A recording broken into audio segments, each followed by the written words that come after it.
Om. Om. Sahana Bhavatu. Sahana Bhunaktu. Sahaviryam Karvavahe. Tejas Vinavati Tamas Tumavit Vishavahe. Om. Shahanti. Shahanti. Shanti.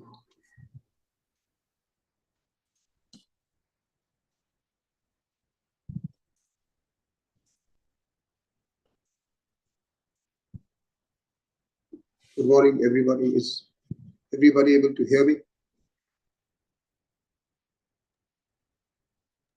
Yes, sir, we can. Yeah, the voice is all right. Okay. So this is our last set before Janki ji comes in next week.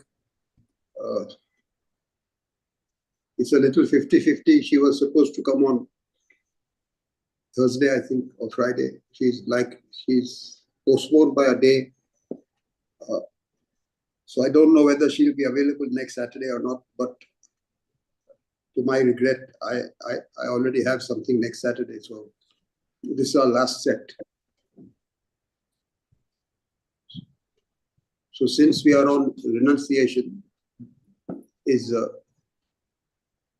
abasement of ego, let thine be done, not mine be done. That's the simple principle of renunciation.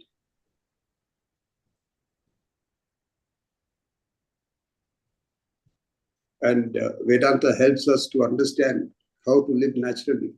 You live according to the natural laws of life, not according to your own personal whims and fancies. So as we embrace that, we discard our childish way of looking at things, then we grow. So that is renunciation. So I thought today we will focus on the abasement of ego, or the elevating our nobler side in the field of emotion. Because we engage in life, right emotion and right intention leads to right action. Right action depends on the quality of knowledge and emotion that backs it, sentiment that backs it, values that back it. Then everything falls into place. So this PowerPoint we are doing was actually meant for corporate presentation in terms of emotional intelligence or emotional quotient. We should all have. We aspire for a high quality emotional quotient, but it doesn't work that way. So we need to understand what needs to be done. So little observation on ego. When we talk about ego, we look at it in a negative light. That's not the way it should be done. Ego is equal to your personality. The compendium, the totality of your personality is your ego. Everybody has ego. Christ has ego, Krishna has ego, Swamiji has ego, because he has a personality. So everybody's got ego. There's nothing right or wrong about it. That's the way you present yourself to the world. So you say he's a nice guy or he's a little sensitive guy, etc. Some qualities you attribute. Everybody's got ego. This may not be right, may not be wrong. But to simplify it, our personality makeup is sattva, rajas, and tamas. So the tamasic part of our personality expresses itself as heedlessness, carelessness, and pig-headed obstinacy. And the rajasic part of our personality expresses as this overblown sense of self-importance, which we call as ego. I alone am. I'm superior. I'm doer. I'm enjoyer. It tends to express like that. Tends to personalize things. The rajasic part of our personality. And the sattvic part of our personality appreciates the better values of life, is inspired by what should be inspiration, but we are not able to live that We are not able to live what we are inspired by. Why we are not able to live what we are inspired by?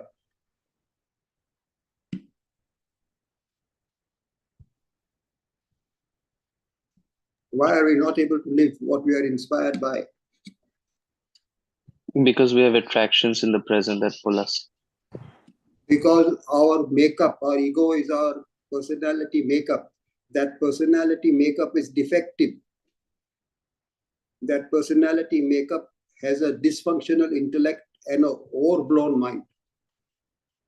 The mind is compendium of likes and dislikes. It's also the seat of your inspiration. But when it comes to crunch time, your possessiveness, your likes and dislikes, what's in it for me, overtakes the nobler aspects of your mind. Your intellect is weak. So our dominant personality everywhere is mind-driven, not intellect-led. Because it is mind-driven, we are not objective. So when it comes to crunch time, we crumble like a bunch of pancakes. We just deflate and crumble. So that's a defect in our personality. That's a defect in our present ego.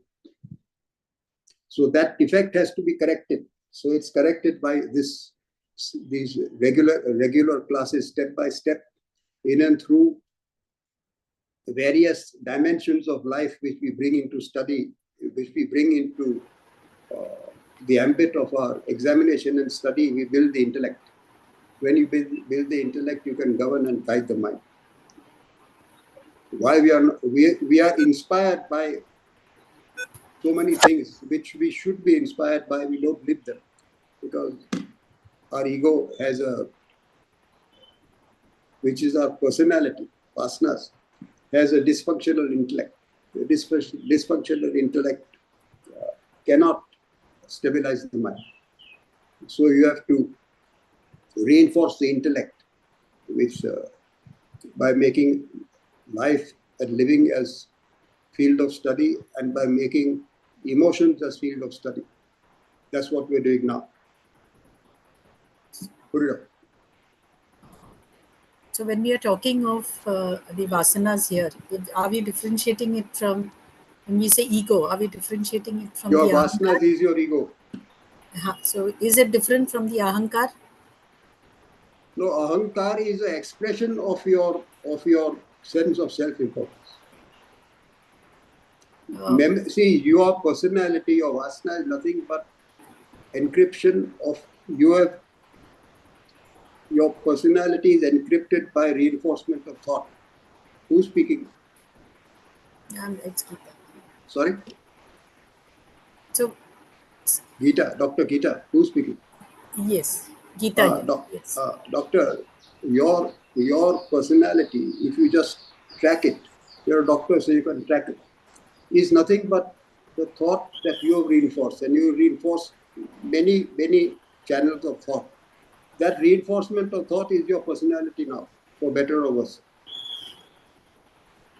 So there is a difference between aham. So when we say, I'm coming to your question. You first follow what I'm saying. Yes. Your vasana is nothing but your personality today. What is it? It is just a reinforcement of your memory. It comes naturally to you. Whatever you reinforce has become your nature now. Are you with me? So you say, I'm vulnerable, I'm soft, I can't tolerate this, I tolerate that, I'm this, I'm that. This is what you reinforce. So you say, this is a swabhav. So this is your swabhav. You follow? So what is your swabhav? It's nothing but reinforcement of memory. If somebody has got a excessive passive disorder, because she is reinforced her personality like that. If she's got a bipolar fellow, he is reinforced one side of it, reinforced the other side of it. The after effect of that is helpless hostage to that bipolar disorder. Are you with me? This is ego.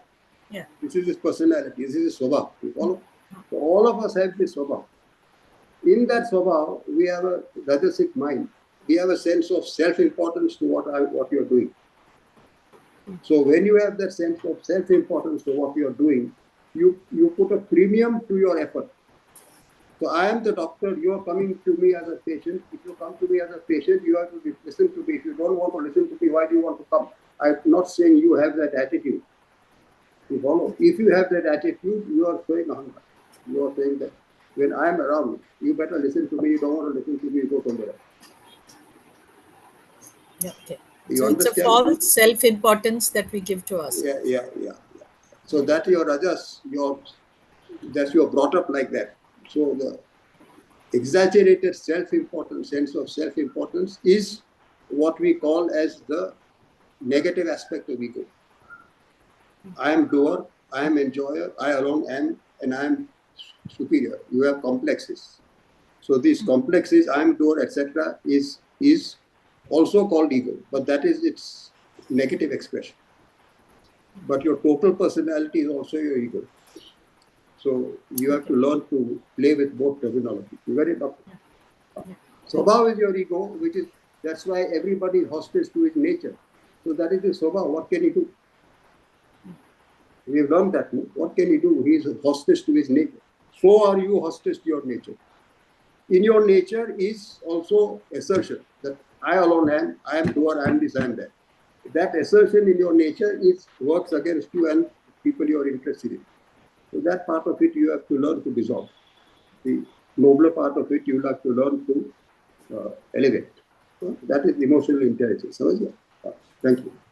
Thank you.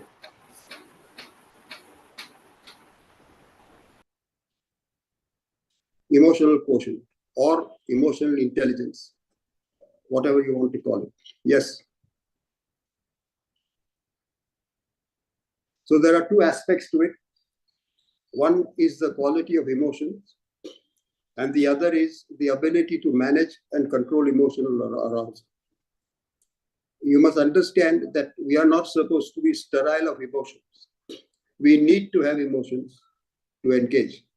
But whatever emotions you have, they should be under your control. You cannot afford to be emotionally overwhelmed.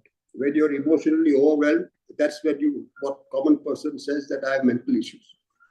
I got overwhelmed by this. Right. So two things required. Quality of emotions is one thing, and the ability to manage and control emotional arousal. This is not, emotions are in the mind, but the ability to manage and control them are not in the mind. They are not in the mind. They are in your intellect, and intellect doesn't come with a natural ability to control. The mind comes with a natural ability to go overboard with its emotion. Cannot regulate. There is no regulatory switch in the mind. The intellect has the ability to control, but it doesn't come with a natural ability to control. You have to build the intellect and fortify it. So both aspects need an intellect, which has, number one, the wisdom to understand and respect the total functioning of life and human nature, along with its apparent flaws and imperfections. What is the meaning of that? The wisdom to understand and respect the total functioning of life and human nature, along with its apparent flaws and imperfections. What is the meaning of that?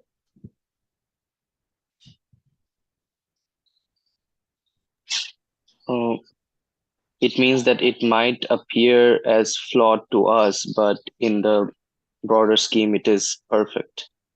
No, you're correct. It means that inequity in life there shall be. You must understand, the master himself is saying that life is flawed.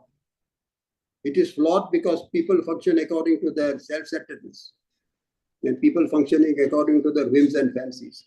In that sense, it is flawed. It is not a fair life. Everybody should get along with each other, live in peace and harmony. This is not the construct of life. Inequity in life, there shall be. Woe to him who is cause of it. Judge not others and resist not evil. This is life. So you can't participate in life wanting the pleasant side and getting unnecessary aversion against the unpleasant side. You have to accommodate the unpleasant side of life out of humility. Then that is the wisdom. That is the wisdom. I can't go into it again and again because I won't finish. But the wisdom is not to take umbrage against inequity. People are constructed like that. Each person has to pay his own price. So you have empathy for the fellow who is doing wrong. Like the village preacher, he quite forgot their vices in their woe. When you see a vice, you must understand that a fellow has shot himself in the foot. Woe is going to follow it. And when you see woe, distress, you have to understand the fellow misplayed his cards in the past, so he's victim of his previous arrogance. Is the woe he's facing now. And those who take advantage today will face their just deserts tomorrow. So this is what you have to understand. So you have to make intelligent concessions. What Swamiji says, life is not difficult to live if you learn the art of making intelligent concessions. So intelligent concession is making concessions for so-called unfairness of life. That is the wisdom. Sir, that is one thing. To acknowledge this is one thing. But when it comes to crunch time, you should not crumble. So you require the strength to manage, control the egocentricity of the mind's emotional reaction to people, situations, and events. When we talk about this egocentricity, it is not necessarily selfishness. Selfishness is one form of egocentricity. What is in it for me?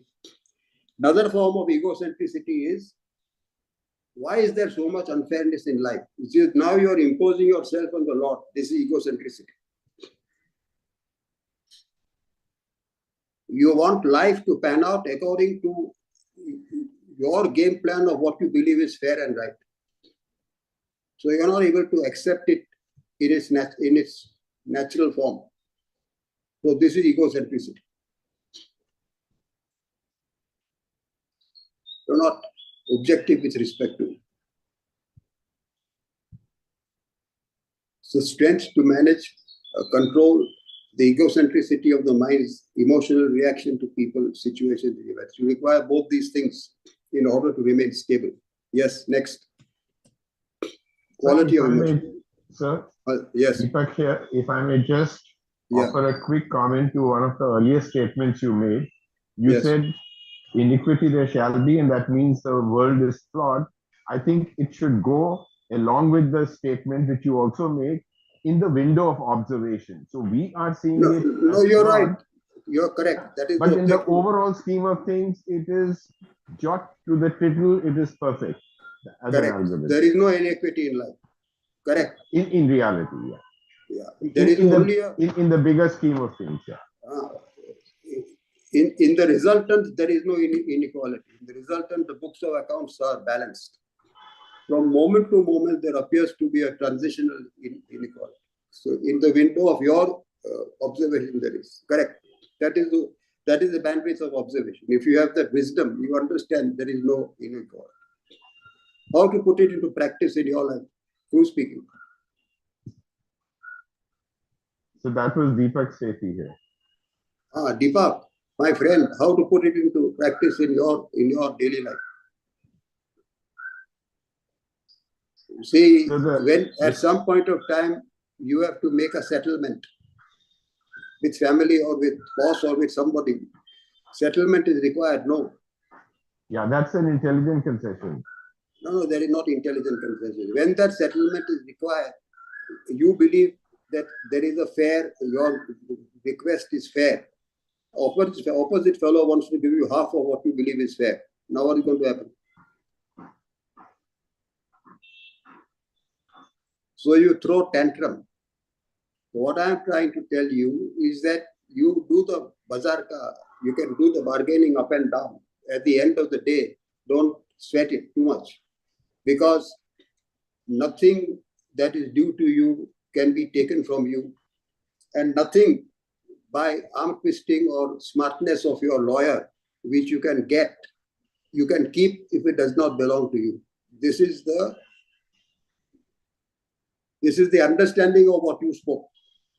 So don't Yeah, sweat all this in every family. Leave it alone. Let it go. Yes, sir. This is a very powerful insight to put your mind to rest after the transaction. Yeah. And not only that, but you will maintain friendliness. There is no point getting your pound of flesh and then the family holds you. You become outcast. Yeah. So all these things. Or carrying a grudge, saying that I've been shortchanged. Correct. Both ways. Yeah. Correct. So that you require to abase your ego to understand this. Yes, sir. You're right. Thank you. Thank you. So isn't it almost like buying peace in that situation? No. If you're trying to buy peace, you will buy peace, but you may carry grudge. Okay. You understand कि क्या करेगा करने का है तो कर लिया मगर क्या कर लेता they aren't twisted. So it depends on, you don't buy any peace, but it is what you're saying is correct. To have harmony is better than to have dollars, because in that sense goodwill is better than bank balance. You follow? They are not fungible. So you almost let go. But don't say, yeah, you let it go. But if you understand this, then it's easier to let. But don't do it unintelligent. Okay. Yes.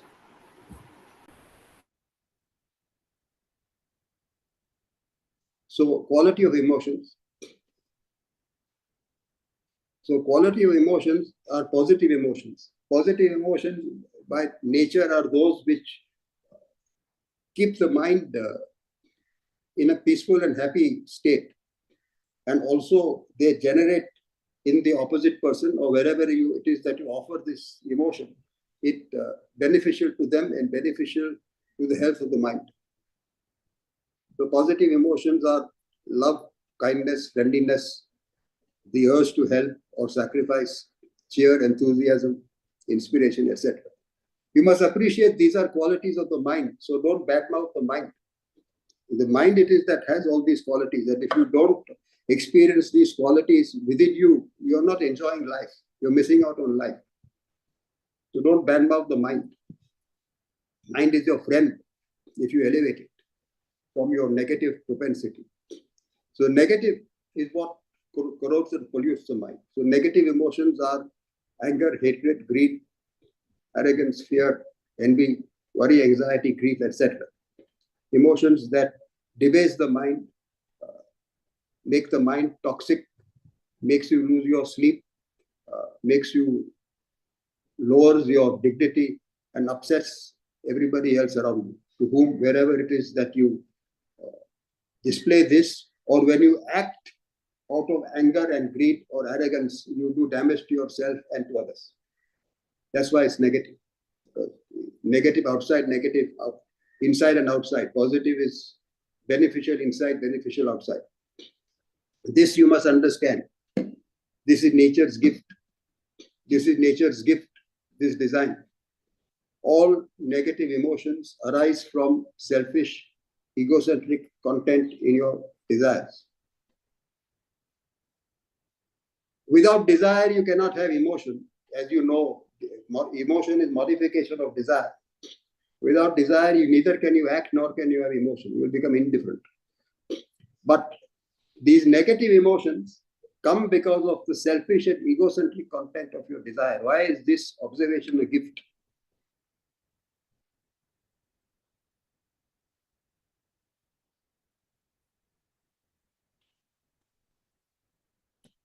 Why is it a gift, this observation?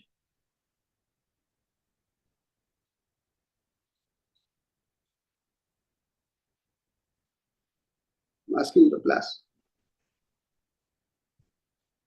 This gives us the possibility to have desires and not have the negative emotions. My dear, if your well-being depended on correcting somebody else's selfishness, what is the probability of success? 0. Very less. That's what I'm saying. How can you jockey and control somebody else's mind, even though it is negative? You follow? It is probability 0. But if you work on yourself what is the probability that you can manage and control your intention and your desire? 100%. That is the gift. So the gift is that you catch the egocentricity in your desire and correct it with truth and wisdom, objectivity, and you will be absolved of any anger or this negative emotion. And once you are balanced, your footprint in life, your ability to engage with somebody else will be cultured and balanced. That is the gift. You have to correct this. Don't look elsewhere. It is not possible for you to be upset unless you have become self-centered with respect to that incident that you're going through.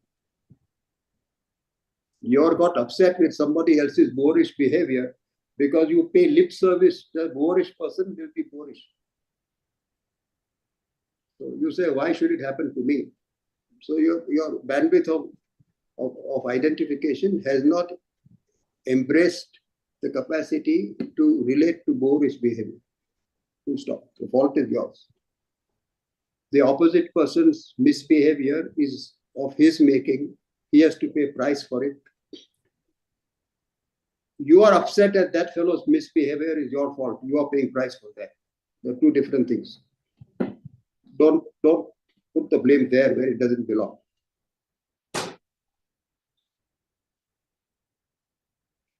All negative emotions arise from selfish, egocentric content in your desire.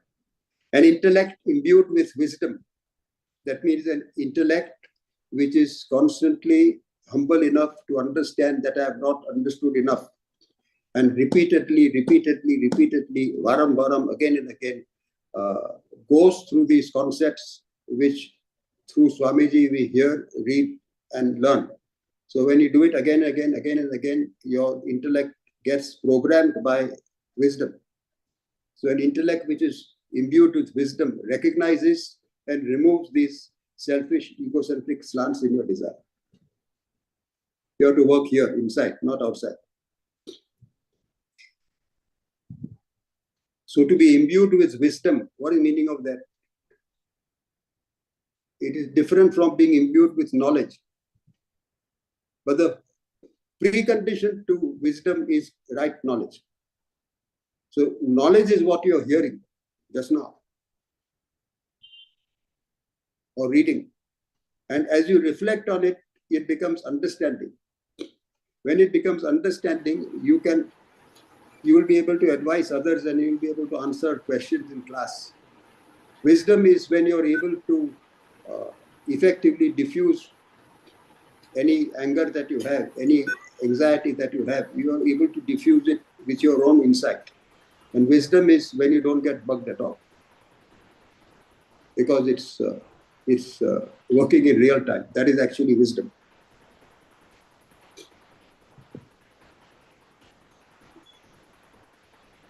You talk about what you do, you communicate what you become.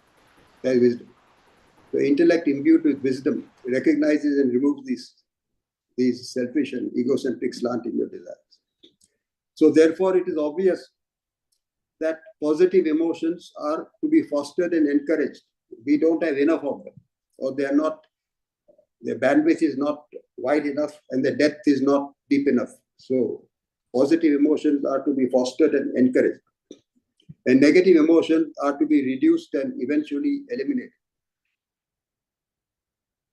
Again and again in every scripture, in Gita, he says, he who has conquered the force of anger and desire in this life, he is happy, he is steadfast.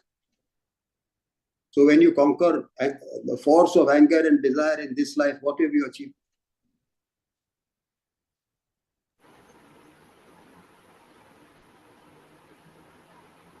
When you conquer the force of anger and desire in this life, anger means all negative emotion. In this life, what have you achieved? Liberation. You have not achieved liberation. That's what he's saying. Gita is saying you cannot liberate yourself, but you will be happy and steadfast. That means your commitment to liberation will not get distorted because of bouts of anger and fear. You will be steadfast in the goal that you have. You don't achieve moksha. That's exactly what he's saying. When you conquer the anger, force of anger and desire, you will be happy and steadfast. What does it mean, sir? It means you're high emotional quotient, high emotional intelligence. You're a wise, stable, and serene person. Useful to you and useful to others. That's what it means.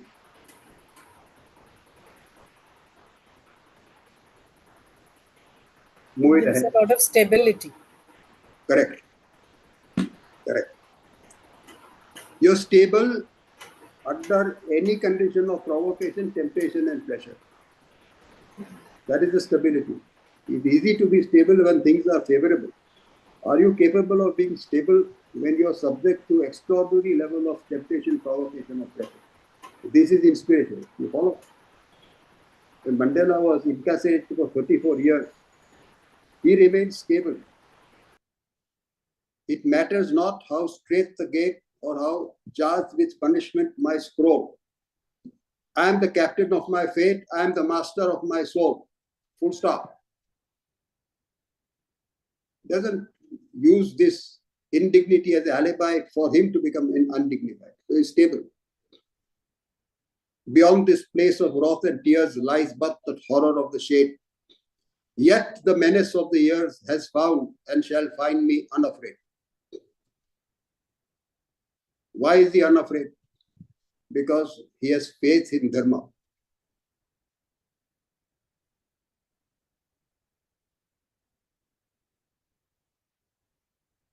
The arc of the moral compass is wide, but when it bends towards justice.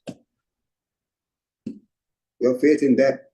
So your faith in that will keep your commitment unswerving and prevent you from being debased by the debasement you're facing from fellow beings. Quality of emotion. So the totality of life. So where there is oneness, so in areas you identify, there is oneness. In areas you cannot identify, there is otherness. Are you running this as a PowerPoint, my friend? Who's doing it? Yes, sir, it's a PowerPoint. So yeah, put that green. Correct. So wherever there is green is oneness. Green. So you have to increase the bandwidth of your oneness. It started over there and you gradually increase it. That is the PowerPoint. Thank you. Can you just run it once again?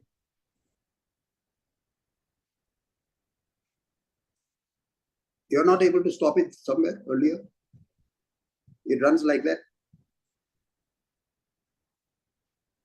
Just stop it. Okay. But you can appreciate. So at one point of time, your oneness related only to your family. Then you have to increase it. That's what it means. Okay.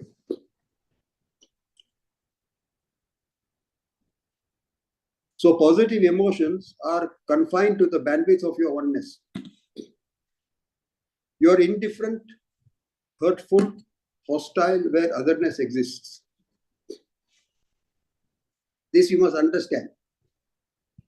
If at all you have some good things to offer, if you have a heart to offer, you offer it only in the bandwidth of your oneness. So if it is restricted to family and friends, that's where you offer it. Outside of that, the least you do is indifference, and the worst is you become hurtful or hostile where otherness exists. So your charitable disposition does not extend itself where you don't have oneness. You become antagonistic towards that person, or you become hostile, or you want to see that other person pay his price because there is otherness. You want to see a vicious person. You want to see him caught, executed, and suffer because you cannot accommodate the viciousness in a vicious person's nature. It was called the bluff of all this. This is what I'm saying.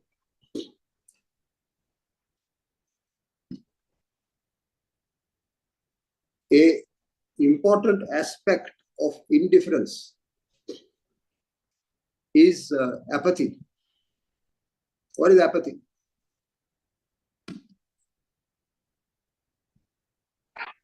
Apathy is you're observing something and not reacting to it when actually it deserves reaction. Our well-being today is dependent on what?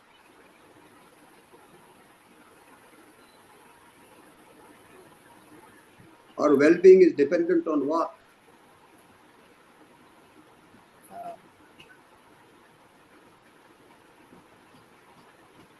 On empathy, on concern. No. If you have an understanding of what and to whom you owe your well-being, you will have empathy, and you will not hold their aberrations against them.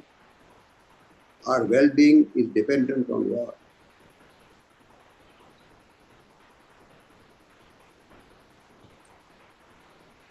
In the economic spectrum of 1 to 100, where we belong? In the spectrum of privilege, where do we belong? In totality of society, in the spectrum of privilege and well-being, where do we belong? I'm asking. Top 1%. Top 1%, correct. So our well-being as the top 1% is dependent on what? The rest of the 99%. Exactly. Are we cognizant of this fact? We are indifferent to this fact. That is apathy. The apathy is that your well-being is dependent on the willingness and loyalty of your driver and cleaner and waiter and gig worker and construction fellow, this fellow and that fellow, all their contributions unheard, unseen and unasked, which they offer. Because of this, we are enjoying this privilege that we enjoy. You diffuse all this, what are you going to do? We are living in India now. We live in India. Somebody cleans up before us, somebody cleans up after us. We only get everything in order. We create disorder, and then everybody has to clean up after us and clean up before us, and so that we get everything spick and span. In America, you have to do your own stuff. We are indebted to all this. Are we recognizing this? This is apathy. Grievous is the fault, and grievously is the price we pay for apathy.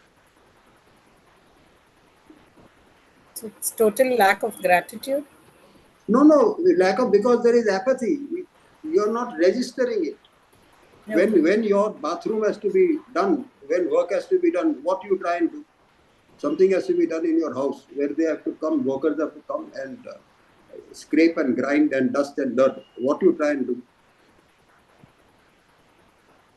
You get it done from the others. And No, you don't get it. Obviously, other fellow, but you want to go and live at somebody else's house. घर में सब आवाज बहुत है, dust बहुत. You follow. So you want to move away from it. The fellow who is doing it has to live in dust and dirt and unhygienic conditions from one job to the other. We are not able to tolerate it for even 10 minutes. We want to go somewhere else. This is apathy. This is apathy. We suffer from apathy. We pay a price for this. We are not cognizant that our well-being is dependent on a supply-demand position which is unfavorable to those fellows who are working for us. You don't want your children to be doing their job at their salary because it's not acceptable. It's not a living wage. But because supply-demand is too adverse, they have to do what they have to do and suffer the indignity they have to suffer because there is no alternative. We are taking advantage of privilege. There is apathy. Big price we pay for taking advantage of privilege.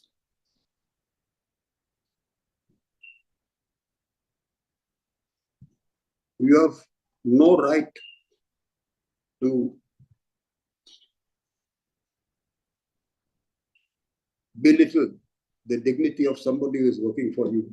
because he cannot answer back, and you are paying his wage bill. Therefore, you demand the last ounce of sweat from that fellow, and any mistake he makes, you flare up. Grievous is the fault, and grievous is the price you pay for it. It goes in the wrong side of your account books. People, I know I've sent people somewhere. The lady goes there and she says, they've given me this assignment. And after that, they just don't want, they want me to look after children. So I look after children. The children are a little bit sleeping. They will not allow me to stay. Then you say, you sweep this, you clean that, because they keep on putting work. And they say they will give me X amount. And when it comes, you did not do that, I'm cutting your money. This is what we do. Apathy.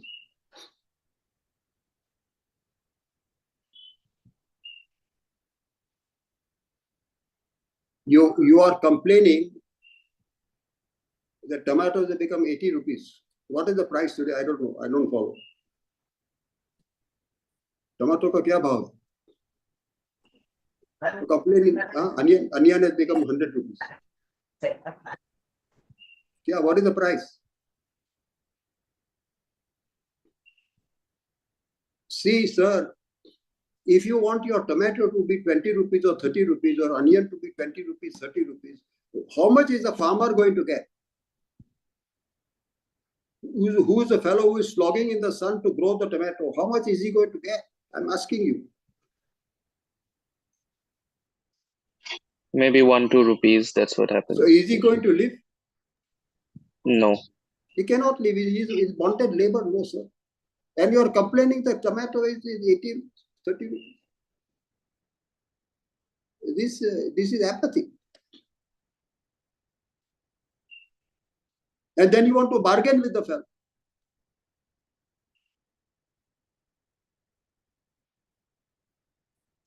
When you take a job, what do you want? The most salary possible. You want a high salary, okay. But beyond salary also, you want, what do you want? Respect. Respect. Yeah, good boss. Beyond salary, along with the salary, you want respect, correct. What else you want along with the salary? Good boss. Huh? Good boss. I don't get it. What do you want? Good boss. Good boss. No, good boss is of course there. But what you want along with the salary is, along with the salary, nice pension, nice gratuity, nice, what is it called, medical care, nice this, nice that, all this package you want, security you want. I've got a couple of friends. He says, Adi, I'm very happy. Company looked after me. Where I'm getting double pension. Means pension from company A and having left, getting pension from company B. And then there is, what is it called? Medical is looked after for family, this, that. Everything you want. Scholarship for children you want.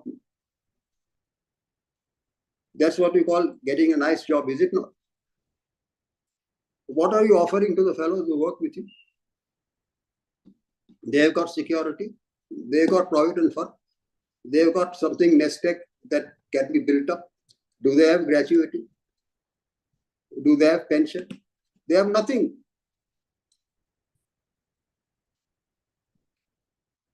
It is your obligatory duty, not favor, that you're doing to somebody else.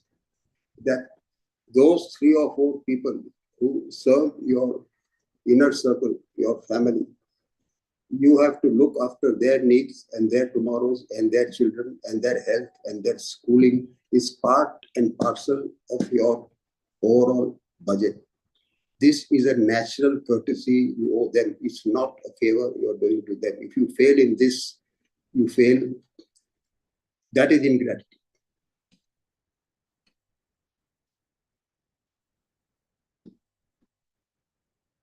I'm 80 years old. I don't have too much ahead of me. I've started, some 3-4 fellows are working with me. From their salary, I have already little bit pressurize them, or they cooperated. Half their salary goes into SIP, their own 10,000 rupees, 12,000 rupees they put in SIP. Now, along with that, I'm topping up every month 30 to 15,000 rupees in each of their account on top. By the time each of them hits 60 or 70, what is going to happen? I'll go, but by the time each of them reach 60 or 70, what is going to happen? I'm asking you, sir. They won't need to worry about. What is going to happen is that each of them will have minimum 1 crore rupees in their account. What is it that makes me believe that I have worked for 50 years, 60 years, that I will become crore? Why are they not entitled to become crorepati? Can you tell me? Why should they not enjoy the dignity of having for some surplus for themselves which they can pass on to somebody else? Why can't they live in comfort? It's very easy to do. This is what Swamiji calls as social conscience. If we maintain this spirit of social conscience and look after the 3 or 4 people who look after us, what he is saying is practical. Poverty will go. Hello, the statisticians I'm asking, middle class is what percentage? In India, middle class is what percentage, sir? 60%. Huh? 60%. It may not be 60%, it may be maybe 40-50%. I don't know. I'm not quibbling with words. So 40-50% middle class, if we looked after 2 people, what will happen to the poor? Each person looks after 2. The other 60% gets looked after. So, because of apathy, we don't have social consciousness. If you have social consciousness, we don't require subsidies. This is something that we should look at. We want the best when we are employed, and we want to give the least when we employ. You should think of that. You're not doing anybody a favor. Before I did all this, I told them I'm doing it, but I also told them, just remember, I am not doing you a favor. You have served family for 15-20 years. It is natural courtesy that we have to do what we can to keep you comfortable. It will take its own time. You'll be a little patient. But हम लोग आपके ऊपर उपकार नहीं करता. I'm not doing it. I have to absolve them of the weight of any gratitude. They don't owe me anything. I owe. This comes when you embrace, when there is no apathy. That's what you have to understand. You are suffering from apathy. Yes.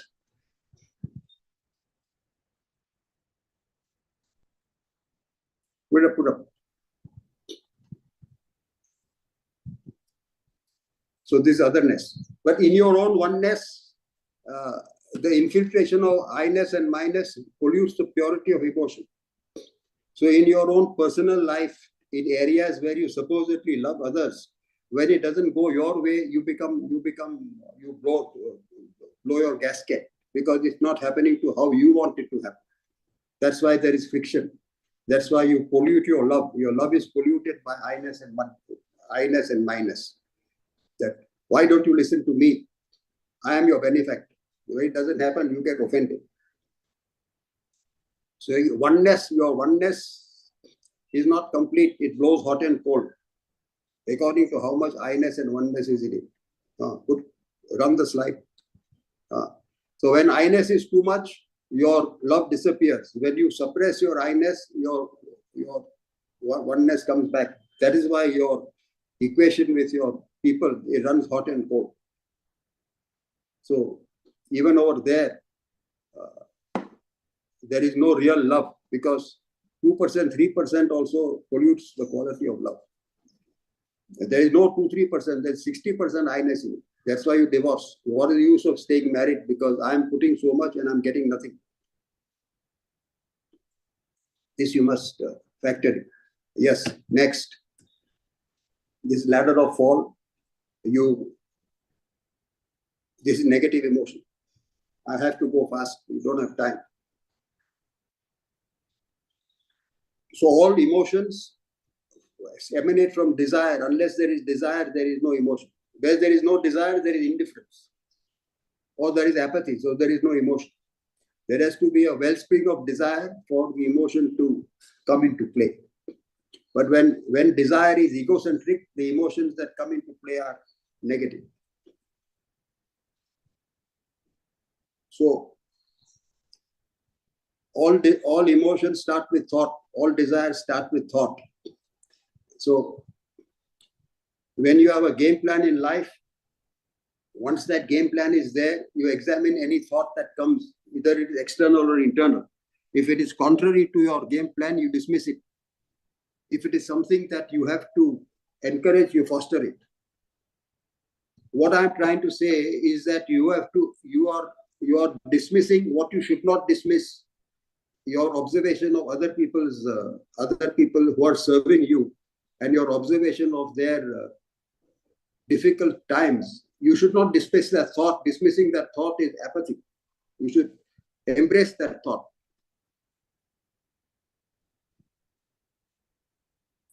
But your intellect is required. What is it that I should encourage and what is it I should dismiss? So if you dismiss it, there is control. Then the initial flow of thought is maintained, then you generate attachment. Once there is attachment, your ability to control is comes down. If it strengthens further strengthens, it becomes a desire. The stronger the desire, the more difficult it is to control. So interruption or interference with desire causes anger. But anger, you justify anger because there is underlying justification behind your anger. So he should not say this, he should not do that. So naturally, I'll get angry. This is deceiving yourself. There is always justification for anger. There is no justification for anger. It's because of your big-headedness and your inability to accommodate weakness of somebody else. That's why you're getting angry. So interruption causes anger, but only if the underlying desire is diffused. You can dispense with anger if you diffuse the underlying desire by your intellect. Okay, this desire at this point of time has got no merit, so therefore discard it. Your child throws a tantrum, he's out of control. While the tantrum is going on, your desire that he should cool down has got no merit, so you have to allow the tantrum to pass. So similarly, other people get provoked. You have to allow it to pass. At that point of time, wanting him to hold his tongue, he has got no merit in it. You have to.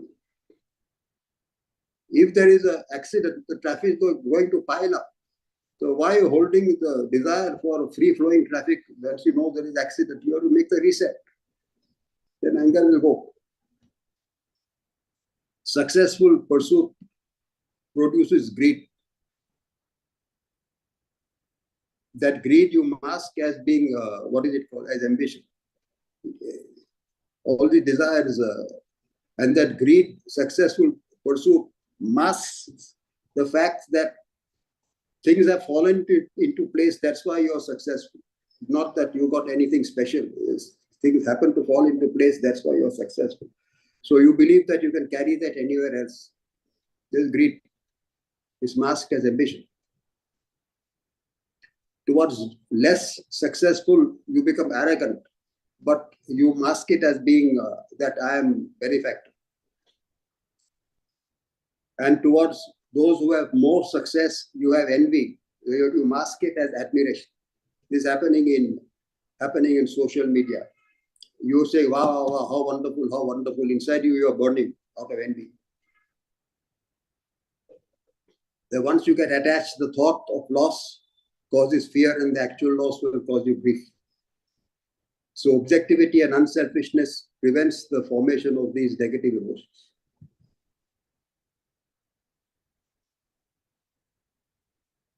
My wife was suffering from kidney failure. Diwali day, she got kidney. Republic Day complication. Heart packed up and she died on Diwali day. 10 days before I asked the doctor, tell me as it is. He told me that, Adi, we have to, that kidney is gone. We can't save the kidney. We have to save the heart because of infection had come and there are too many antibiotics. So we have to save the heart. So Adi, your job, our job is to save the heart and your job is to pray. Told me. I went to the office. They asked me, Adi, how is your wife? I said, she's now hands of God. And 10 days later, she closed her eyes. The moment she closed her eyes, along with her exit, was the exit of my grief. And the birth of my smile. When remedies are over, grief has ended, full stop. This is arrogance that says that why she should not live longer than what I want her to do. It's pact between her and nature. What medicine could not do, doctors could not do, nature has done. Removed her from the cramping her style with a dysfunctional body so that she can get a fresh body and live fresh life. Why should I hold her back from that? It's nature's gift. When remedies are over, grief has ended. That chapter is shut. Open the new chapter and get along in life. What do you have to understand here?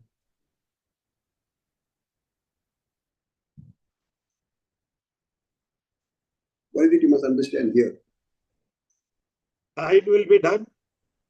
Well, what you have to understand is that that is the advice you give to somebody else, or that is how you will see your life 6 years, 2 years, 3 years after your partner has passed away, if he or she has passed away. Why it takes 6 years? What you come to terms after 6 years, you might as well come to terms on day one. That's what you don't understand. Go ahead.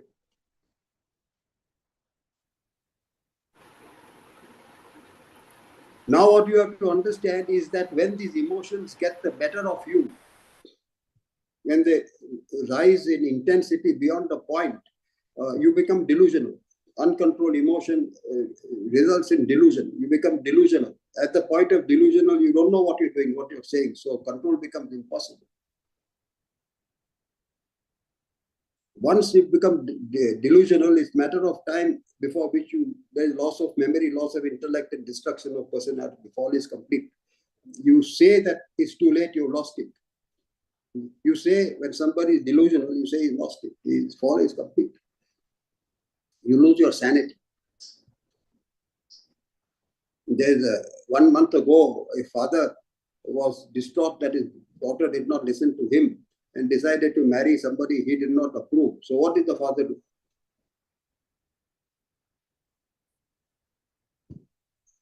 He waited for the marriage day decided by the daughter of his. Then he gave sopari to 3 or 4 fellows, and he instructed them to murder his daughter so that his daughter suffers, and the guy he wanted to marry, she should also suffer by having his fiancé being killed on the day of his marriage. This was his game plan, which he brought into execution, and he published to the media that this is what a father should do, and I am a role model, and this is what daughters must learn. So therefore, on your behalf, you see what should be done. That is his insanity, loss of intellect. This is what happens. It happened 1 month ago, so therefore I'm telling you why it happens. Aage chalo. There are too many things. We can't go through all this. But anyway, this is also important. So since we are emotionally fragile, it depends how much is the emotion that is coming into play when we have to function in life. So if your ability to control emotion, look on the left. If your ability, it's not that you don't have emotion, but your ability to control emotion is 100%, then you remain sane and rational. As emotions compromise your ability to act, you become either eccentric or what is the middle fellow? Either you become emotional or you become eccentric or you become hysteric. And the more hysterical you become, you go into danger zone. So in those 1 or 2 moments of hysteria, you say things and do things which can cancel out all the other things that you've done. This is the danger. You don't become impulsive and insane 90% of your life, but 1% is enough to destroy everything. That's what you have to understand. I get you.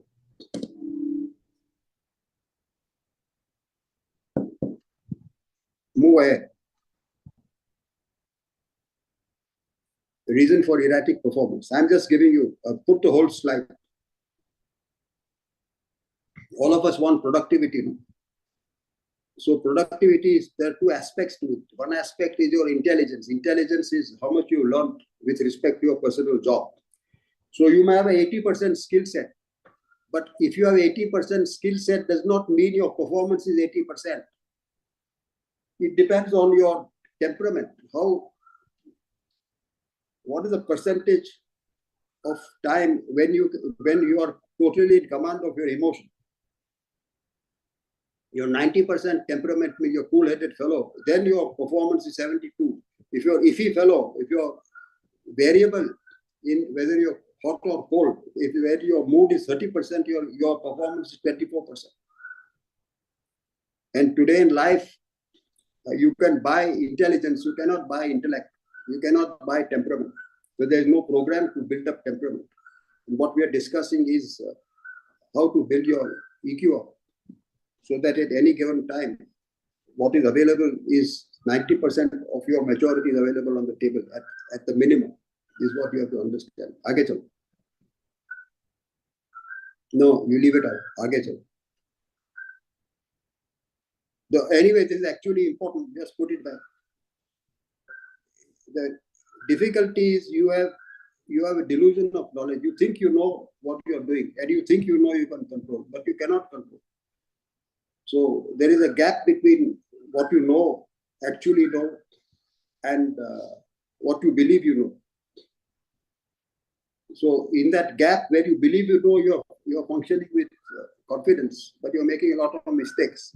Because of that, you keep falling, because you're not asking at the point you should ask. You should ask at the 20% point where I don't. You're asking at the 80% point. So between 20 and 80, you're functioning in delusion of knowledge. So you're crumbling. I get you.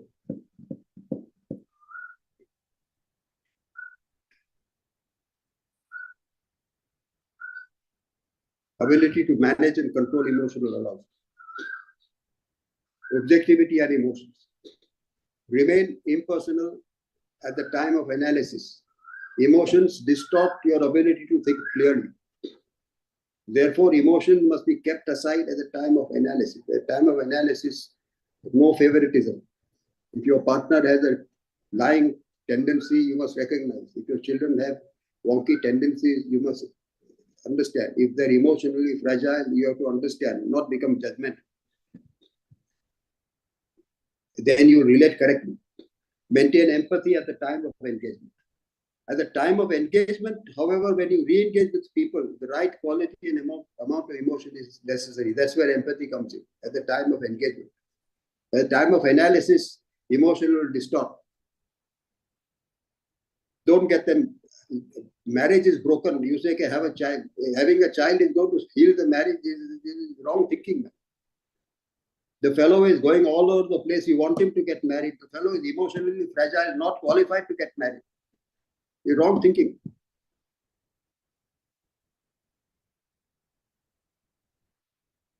We do this with other people's problems, but fail with our own. Unless you have an impersonal take on turn of events in your personal life, your mind is severely affected by the play of joy and sorrow, pleasure or pain, honor and dishonor. So, joy and sorrow, pleasure and pain, honor, dishonor are normal things in life.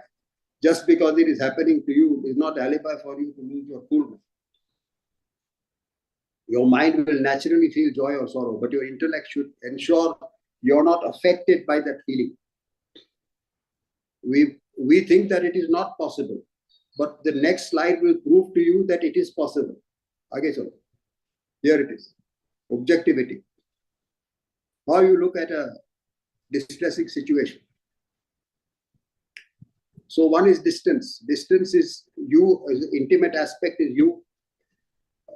Closer inner circle is friends and family, and outside of friends and family is others. Right? Now, next. Now there is a situation which is outside of this circle of yours. So what is your reaction? You are the observer. The problem is in that outer circle. So it's not that you don't care a damn, but your reaction is stable. That this is life, this is how it happens. So your reaction is stable.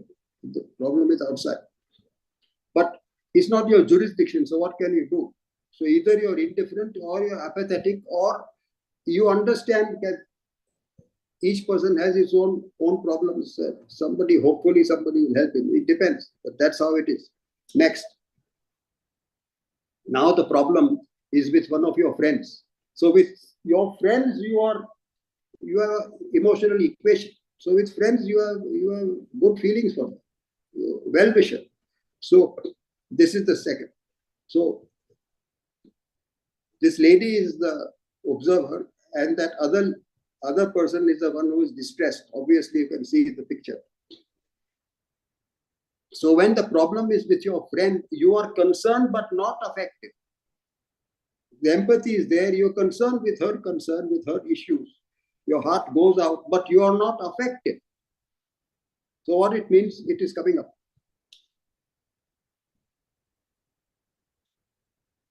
So look at your mind and your friend's mind. So with you are concerned, but as far as your friend's mind is concerned, he loses his sleep, he loses his appetite, his mood is gone, his thinking is gone, his acting is gone. But you are able to offer him some advice on why these things have happened and what is the way out of it.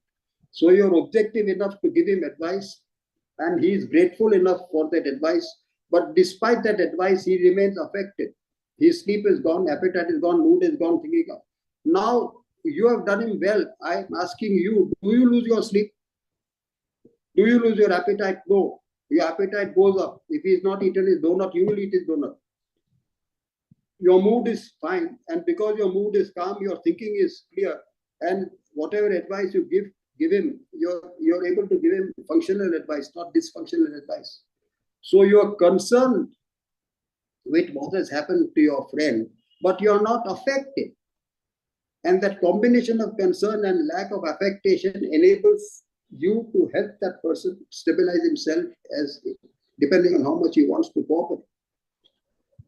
Next. After some time, memory goes, and your friend again maintains his stability. So he also remains unaffected after some time, depending on how much grudge that fellow holds. That's what happens. Next. Now a problem is yours. So when the problem is yours, the fellow in the suit is the problem is his. So when the problem is yours, you are concerned, but you get affected. Why? I'm asking you. Because you have lost the objectivity. Huh? Lost Why the do you get objectivity. affected? Huh? See, what you have to understand, the same advice you have given to somebody else to stabilize his mind is the same advice you can give yourself to stabilize your mind. No. It's not that you are lacking in knowledge of human nature and situation to stabilize the mind. So you've given that fellow good advice, good tips, how to stabilize mind, how to go ahead. Why are you not able to give the same to yourself? This is what I'm asking.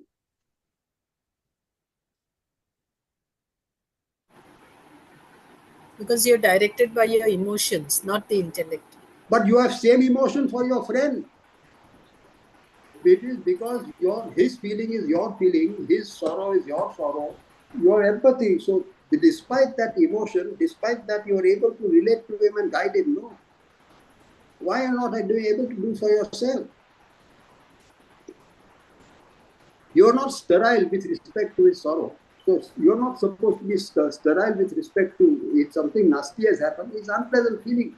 You are not supposed to be sterile with that feeling. Why you are affected? Because you're governed by your mind, not the intellect. My dear, you are governed by your mind. So what is it in your mind that is bluffing you? When you have the knowledge to stabilize the mind, why are you not using that knowledge to stabilize the mind? This is my question. You stabilize your friend's mind out of empathy. Sir. So why are you not stabilizing your own mind with the same knowledge? This is what I'm asking you. Sir, you lost the objectivity. Huh? No objectivity. What is the absence of objectivity? My ego is at play. The absence. Okay, why is this happening to me? I alone am. That is the stupidity. You must call the bluff, sir.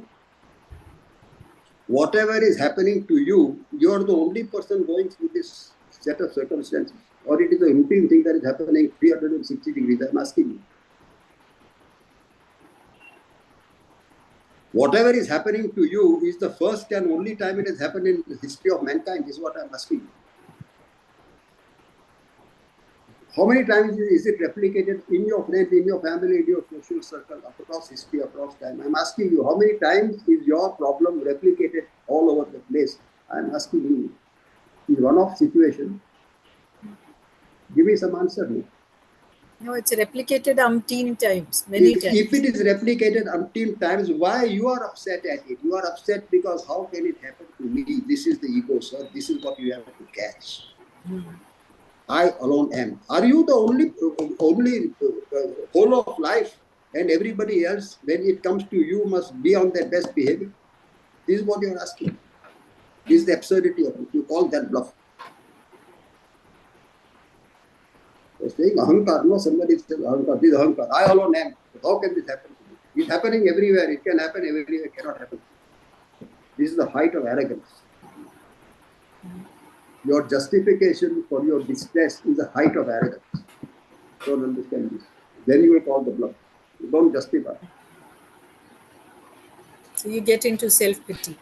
Because you are made this problem personal, sir. If you look at it impersonally, it's a normal thing in life. Happens everywhere. You are going to get your share, I'm going to get my share. If you are more self-centered, you will get more of it. If you are less self-centered and more unselfish, you will get less of it. That's about all. Proportion is different. This is how life comes. You understand, then you become objective. Yes, yet. So when we say don't be affected, doesn't mean don't have feeling. All it means is you should not lose sleep, you should not lose appetite, you should not lose mood, you should not lose ability to think or act. It's your problem. You have to rise above it and solve it. Not crumble and have everybody else come and lift you up. That is the equation. Go ahead. Now, time has passed. 3 months, 6 months, 6 years. So when you reflect on your problem, you can make out from the facial expression what happens. After 6 years, what happens? Back to normal. Not back to normal, you're laughing, man. It becomes a story to tell. When you relate that story after 3 months or 6 months, you're laughing along with others.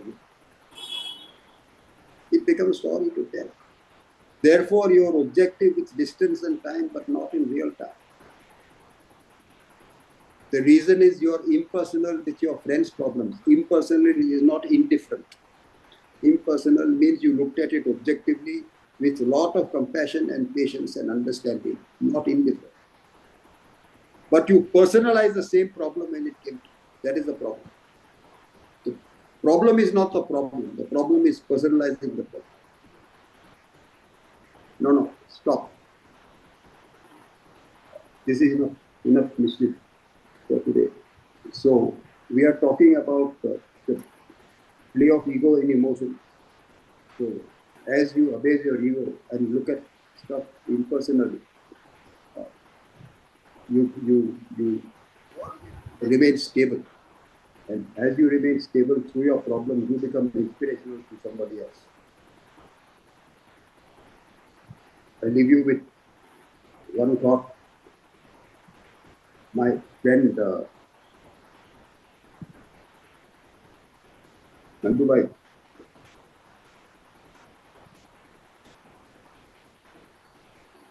he was with Vedanta for a long time, and but his life was evening of his life was not good. 3 times there was fire in his factory. Factory had to be sold. His wife got cancer. He got cancer, and ultimately he died. So his parting words to his, but he was always calm, cool, and collected. When he was with the grandchildren, he used to play. When somebody else used to give solace, when he had to be a public servant, he was a public servant. When he had to write a letter to the editor, he wrote everything he did. And when he left, he said, okay, look, he told his family, don't have false sympathy for me. I have gone through rough passage in life. Is part and parcel of a karmic debt that I have to repay, something that I have done which I have forgotten. So my debt is extinguished.